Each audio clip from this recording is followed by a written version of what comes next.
ரொம்ப ஈஸியாக இந்த பழைய சாதம் நம்ம ரெடி பண்ணலாம். அதுவும் இந்த மாதிரி சிவப்பரிசி கருப்பு அரிசியில் நம்ம சாதம் வடித்து அந்த பழைய சாதம் சாப்பிடும்போது உடலுக்கு ரொம்ப ரொம்ப ஆரோக்கியமானது. இன்னைக்கு உலக அளவில் ரொம்ப ஃபேமஸான ஒரு டிஷ்னா இதுதான். ஆனால் நம்ம முன்னோர்கள் அவ்வளவு காலமாக இதை நம்ம சாப்பிட்டுட்டு வரோம். ஈஸியாக இதை வீட்லேயே நம்ம ரெடி பண்ணி தினம்தோறும் காலையில் நம்ம சாப்பிட்டுட்டு வரலாம்.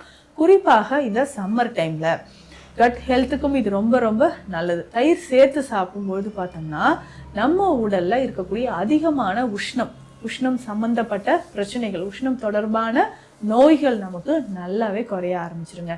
இப்போ ரெகுலராக இதை நீங்கள் ஃபாலோ பண்ணிக்கிட்டே வாங்கல, நம்ம உடல் பகுதியும் சரி குடலில் இருக்கக்கூடிய கழிவுகளும் வெளியேறி நிறைய பேர் இந்த சம்மர் டைமில் வெளியிலேயே சுற்றிட்டு இருப்பீங்க இல்லையா? இந்த ஜாபே எனக்கு இப்படி தாங்க, இவ்வளோ தூரம் ட்ராவல் பண்ணணும், இவ்வளோ தூரம் நான் போய் தான் ஆகணும், இவ்வளோ நேரம் நின்று தான் ஆகணும்.